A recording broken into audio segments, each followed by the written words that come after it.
Chapter 5, Boggarts and Witches. We were headed for what the spook called his winter house. As we walked, the last of the morning clouds melted away and I suddenly realized that there was something different about the sun. Even in the county, the sun sometimes shines in winter, which is good because it usually means that at least it isn't raining. But there's a time in each new year when you suddenly notice its warmth for the first time. It's just like the return of an old friend. The spook must have been thinking almost exactly the same thoughts, because he suddenly halted in his tracks, looked at me sideways, and gave me one of his rare smiles. "This is the first day of spring, lad," he said, "so we'll go to Chipenden." It seemed an odd thing to say. Did he always go to Chipenden on the first day of the spring, and if so, why? So I asked him. "Summer quarters. We winter on the edge of Anglesark moor and spend the summer in Chipenden." "I've never heard of Anglesark. Where's that?" I asked. "To the far south of the county, lad. It's the place where I was born. We lived there until my father moved us to Horshaw." Still, at least I'd heard of Chipenden, so that made me feel better. It struck me that, as the spook's apprentice, I'd be doing a lot of traveling and would have to learn how to find my way about. Without further delay, we changed direction, heading northeast toward the distant hills. I didn't ask any more questions, but that night, as we sheltered in a cold barn once more, and supper was just a few more bites of the yellow cheese, my stomach began to think that my throat had been cut. I'd never been so hungry. I wondered where we'd be staying in Chipenden, and if we'd get something proper to eat there. I didn't know anyone who'd ever been there, but it was supposed to be a remote, unfriendly place somewhere up in the fells, the distant gray and purple hills that were just visible from my dad's farm. They always looked to me like huge sleeping beasts, but that was probably the fault of one of my uncles, who used to tell me tales like that. At night, he said, they started to move, and by dawn whole villages had sometimes disappeared from the face of the earth, crushed into dust beneath their weight. The next morning, dark gray clouds were covering the sun once more, and it looked as if we'd wait some time to see the second day of spring. The wind was getting up as well, tugging at our clothes as we gradually began to climb, and hurling birds all over the sky, clouds racing one another east to hide the summits of the fells. Our pace was slow, and I was grateful for that because I'd developed a bad blister on each heel. So it was late in the day when we approached Chipenden, the light already beginning to fail. By then, although it was still very windy, the sky had cleared and the purple fells were sharp against the skyline. The spook hadn't talked much on the journey, but now he sounded almost excited as he called out the names of the fells one by one. There were names such as Parlick Pike, which was the nearest to Chipenden. Others, some visible, some hidden and distant, were called Meller Knoll, Saddle Fell, and Wolf Fell. When I asked my master if there were any wolves on Wolf Fell, he smiled grimly. "Things change rapidly here, lad," he said, "and we must always be on our guard." As the first rooftops of the village came into sight, the spook pointed to a narrow path that led away from the road to twist upward by the side of a small, gurgling stream. "My house is this way," he said. It's a slightly longer route, but it means we can avoid going through the village. I like to keep my distance from the folk who live there. They prefer it that way too." I remembered what Jack had said about the spook, and my heart sank. He'd been right. It was a lonely life. You ended up working by yourself. There were a few stunted trees on each bank, clinging to the hillside against the force of the wind, but then suddenly, directly ahead was a wood of sycamore and ash. As we entered, the wind died away to a distant sigh. It was just a large collection of trees, a few hundred or so maybe, that offered shelter from the buffeting wind, but after a few moments I realized it was more than that. I'd noticed before, from time to time, how some trees are noisy, always creaking their branches or rustling their leaves, while others hardly make any sound at all. Far above I could hear the distant breath of the wind, but within the wood the only sounds to be heard were our boots. Everything was very still. A whole wood full of trees that were so silent it made a shiver run up and down my spine. It almost made me think that they were listening to us. Then we came out into a clearing, and directly ahead was a house. It was surrounded by a tall hawthorn hedge, so that just its upper story and the roof were visible. From the chimney rose a line of white smoke. Straight up into the air it went, undisturbed until, just above the trees, the wind chased it away to the east. The house and garden, I noticed then, were sitting in a hollow in the hillside, It was just as if an obliging giant had come along and scooped away the ground with his hand. I followed the spook along the hedge until we reached a metal gate. The gate was small, no taller than my waist, and it had been painted a bright green, a job that had been completed so recently that I wondered if the paint had dried properly and whether the spook would get it on his hand, which was already reaching toward the latch. Suddenly something happened that made me catch my breath. Before the spook touched the latch, it lifted up on its own, and the gate swung slowly open as if moved by an invisible hand. "Thank you," I heard the spook say. The front door didn't move by itself, but because it first had to be unlocked with the large key that the spook pulled from his pocket. It looked similar to the one he'd used to unlock the door of the house in Watery Lane. "Is that the same key you used in Horseshaw?" I asked. "Aye, lad," he said, glancing down at me as he pushed open the door. "My brother, the locksmith, gave me this. It opens most locks as long as they're not too complicated. Comes in quite useful in our line of work." The door yielded with a loud creak and a deep groan, and I followed the spook into a small, gloomy hallway. There was a steep staircase to the right and a narrow flagged passage on the left. "Leave everything at the foot of the stairs," said the spook. "Come on, lad, don't dawdle. There's no time to waste. I like my food piping hot." So leaving his bag and my bundle where he'd said, I followed him down the passage toward the kitchen and the appetizing smell of hot food. When we got there, I wasn't disappointed. It reminded me of my mam's kitchen. Herbs were growing in big pots on the wide window ledge, and the setting sun was dappling the room with leaf shadows. In the far corner, a huge fire was blazing, filling the room with warmth, and right in the middle of the flagged floor was a large oaken table. On it were 2 enormous empty plates, and at its center, 5 serving dishes piled high with food next to a jug filled to the brim with hot, steaming gravy. "Sit down, lad, and tuck in," invited the spook, and I didn't need to be asked twice. I helped myself to large slices of chicken and beef, hardly leaving enough room on my plate for the mound of roasted potatoes and vegetables that followed. Finally, I topped it off with a gravy so tasty that only my mam could have done better. I wondered where the cook was and how she'd known would be arriving just at that exact time to put out the hot food ready on the table. I was full of questions, but I was also tired, so I saved all my energy for eating. When I'd finally swallowed my last mouthful, the spook had already cleared his own plate. "Enjoy that?" he asked. I nodded, almost too full to speak. I felt sleepy. "After a diet of cheese, it's always good to come home to a hot meal," he said. "We eat well here. It makes up for the times when we're working." I nodded again and started to yawn. "There's lots to do tomorrow, so get yourself off to bed. Yours is the room with the green door, at the top of the first flight of stairs," the spook told me. "Sleep well, but stay in your room, and don't go wandering about during the night. You'll hear a bell ring when the breakfast's ready. Go down as soon as you hear it. When someone's cooked good food, he may get angry if you let it go cold. But don't come down too early either, because that could be just as bad." I nodded and thanked him for the meal, went down the passage toward the front of the house. The spook's bag and my bundle had disappeared. Wondering who could have moved them, I climbed the stairs to bed. My new room turned out to be much larger than my bedroom at home, which at one time I'd had to share with 2 of my brothers. This new room had space for a bed, a small table with a candle, a chair, and a dresser, but there was still lots of room to walk about in as well. And there, on the top of the dresser, my bundle of belongings was waiting. Directly opposite the door was a large sash window, divided into 8 panes of glass so thick and uneven that I couldn't see much but whirls and swirls of color from outside. The window didn't look as if it had been opened for years. The bed was pushed right up along the wall beneath it, so I pulled off my boots, kneeled up on the quilt, and tried to open the window. Although it was a bit stiff, it proved easier than it had looked. I used the sash cord to raise the bottom half of the window in a series of jerks, so far enough to pop my head out and have a better look around. I could see a wide lawn below me, divided into 2 by a path of white pebbles that disappeared into the trees.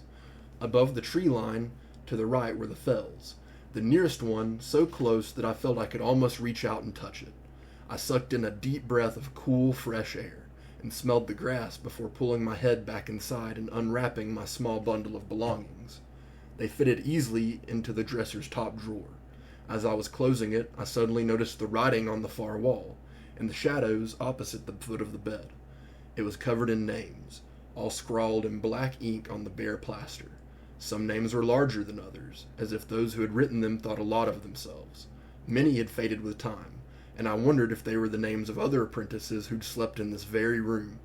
Should I add my own name, or wait until the end of the first month, when I might be taken on permanently? I didn't have a pen or ink, so it was something to think about later. But I examined the wall more closely, trying to decide which was the most recent name. I decided it was Billy Bradley. That seemed the clearest, and had been squeezed into a small space as the wall filled up. For a few moments, I wondered what Billy was doing now, but I was tired and ready for sleep. The sheets were clean and the bed inviting, so wasting no more time, I undressed, and the very moment my head touched the pillow, I fell asleep. When I next opened my eyes, the sun was streaming through the window. I'd been dreaming and had been woken suddenly by a noise. I thought it was probably the breakfast bell. I felt worried then. Had it really been the bell downstairs, summoning me to breakfast, or a bell in my dream? How could I be sure? What was I supposed to do? It seemed that I'd been in trouble with the cook whether I went down early or late, so deciding that I probably had heard the bell, I dressed and went downstairs right away. On my way down, I heard a clatter of pots and pans coming from the kitchen, but the moment I eased open the door, everything became deathly silent. I made a mistake then. I should have gone straight back upstairs, because it was obvious that the breakfast wasn't ready. The plates had been cleared away from last night's supper, but the table was still bare, and the fireplace was full of cold ashes. In fact, the kitchen was chilly, and worse than that, it seemed to be growing colder by the second. My mistake was in taking a step toward the table. No sooner had I done that than I heard something make a sound right behind me. It was an angry sound. There was no doubt about that. It was a definite hiss of anger, and it was very close to my left ear, so close that I felt the breath of it. The spook had warned me not to come down early, and I suddenly felt that I was in real danger. As soon as I had entertained that thought, something hit me very hard on the back of the head. I staggered toward the door, almost losing my balance and falling headlong. I didn't need a second warning. I ran from the room and up the stairs. Then, halfway up, I froze. There was someone standing at the top, someone tall and menacing, silhouetted against the light from the door of my room. I halted, unsure which way to go, until I was reassured by a familiar voice. It was the spook. It was the first time I had seen him without his long black cloak. He was wearing a black tunic and gray breeches, and I could see that, although he was a tall man with broad shoulders, the rest of his body was thin. Probably some days all he got was cheese. He was like the very best farm laborers when they got older. Some, of course, just get fatter, but the majority, like the ones my dad sometimes hires for the harvest now that most of my brothers have left home, are thin, with tough, wiry bodies. Thinner means fitter, Dad always says, and now, looking at the spook, I could see why he was able to walk at such a furious pace and for so long without resting. "I warned you about going down early," he said quietly. "No doubt you got your ears boxed. Let that be a lesson to you, lad. Next time it might be far worse." "I thought I heard the bell," I said, "but it must have been a bell in my dream." The spook laughed softly. "That's one of the first and most important lessons that an apprentice has to learn. The difference between waking and dreaming. Some never learn that." He shook his head, took a step toward me, and patted me on the shoulder. "Come, I'll show you round the garden. We've got to start somewhere, and it'll pass the time until breakfast's ready." When the spook led me out, using the back door of the house, I saw that the garden was very large, much larger than it had looked from outside the hedge. We walked east, squinting into the early morning sun, until we reached a wide lawn. The previous evening I'd thought that the garden was completely surrounded by hedge, but now I realized that I was mistaken. There were gaps in it, and directly ahead was the wood. The path of white pebbles divided the lawn and vanished into the trees. "There's really more than one garden," said the spook. "Three, in fact, each reached by a path like this. We'll look at the eastern garden first. It's safe enough when the sun's up, but never walk down this path after dark. Well, not unless you have very good reason, and certainly never when you're alone." Nervously, I followed the spook toward the trees. The grass was longer at the edge of the lawn, and it was dotted with bluebells. I like bluebells because they flower in spring and always remind me that the long, hot days of summer are not too far away. But now I hardly gave them a second glance. The morning sun was hidden by the trees, and the air had suddenly got much cooler. It reminded me of my visit to the kitchen. There was something strange and dangerous about this part of the woods. and it seemed to be getting steadily colder the farther we advanced. There were rooks' nests high above us, and the birds' harsh, angry cries made me shiver even more than the cold. They were about as musical as my dad, who used to start singing as we got to the end of the milking. If the milk ever went sour, my mam used to blame it on him. The spook halted and pointed to the ground about 5 paces ahead. "What's that?" he asked, his voice hardly more than a whisper. The grass had been cleared, and at the center of the large patch of bare earth was a gravestone. It was vertical, but leaning slightly to the left. On the ground before it, 6 feet of soil was edged with smaller stones, which was unusual. But there was something else even more strange. Across the top of the patch of earth, and fastened to the outer stones by bolts, lay 13 thick iron bars. I counted them twice just to be sure. "Well, come on, lad. I asked you a question. What is it?" My mouth was so dry I could hardly speak, but I managed to stammer out 3 words. "It's a grave." "Good, lad. Got it first time. Notice anything unusual?" he asked. I couldn't speak at all by then, so I just nodded. He smiled and patted me on the shoulder. "There's nothing to be afraid of. It's just a dead witch, and a pretty feeble one at that. They buried her on unhallowed ground outside a churchyard not too many miles from here, but she kept scratching her way to the surface. I gave her a good talking to, but she wouldn't listen, so I had her brought here. It makes people feel better. That way they can get on with their lives in peace. They don't want to think about things like this. That's our job." I nodded again and suddenly realized that I wasn't breathing, so I sucked in a deep lungful of air. My heart was hammering away in my chest, threatening to break out at any minute, and I was trembling from head to foot. "No, she's little trouble now," the spook continued. "Sometimes, at the full moon, you can hear her stirring, but she lacks the strength to get to the surface, and the iron bars would stop her anyway. But there are far worse things farther off there in the trees," he said, gesturing east with his bony finger. "About another 20 paces would bring you to the spot." Worse? What could be worse, I wondered, but I knew he was going to tell me anyway. "There are 2 other witches. One's dead and one's alive. The dead one's buried vertically, head down, but even then, once or twice each year we have to straighten out the bars over her grave. Just keep well away after dark." "Why bury her head down?" I asked. "That's a good question, lad," the spook said. "You see, the spirit of a dead witch is usually what we call bone-bound. They're trapped inside their bones, and some don't even know they're dead. We try them first head up, and that's enough for most. All witches are different, but some are really stubborn. Still bound to her bones, a witch like that tries hard to get back into the world. It's as if they want to be born again, so we have to make things difficult for them and bury them the other way up. Coming out feet first isn't easy. Human babies sometimes have the same trouble, but she's still dangerous, so keep well away. Make sure you keep clear of the live one. She'd be more dangerous dead than alive, because a witch that powerful would have no trouble at all getting back into the world. That's why we keep her in a pit. Her name's Mother Malkin, and she talks to herself.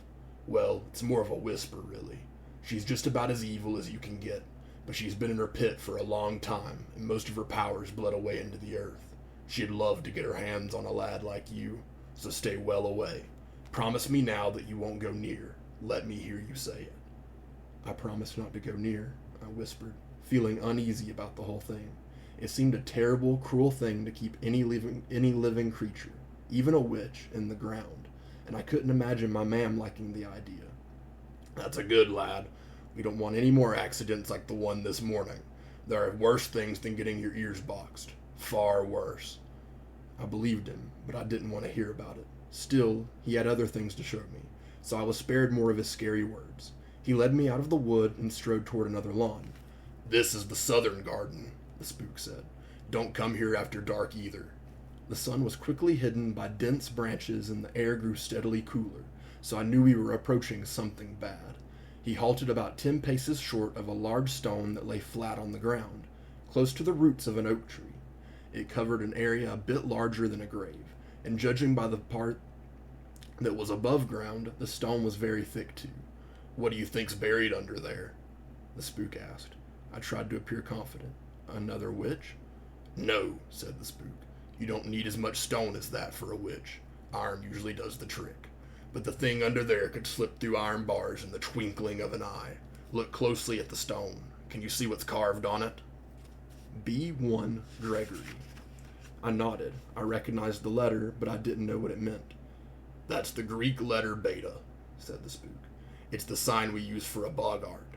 The diagonal line means it's been artificially bound under that stone, and the name underneath tells you who did it. Bottom right is the Roman numeral for 1.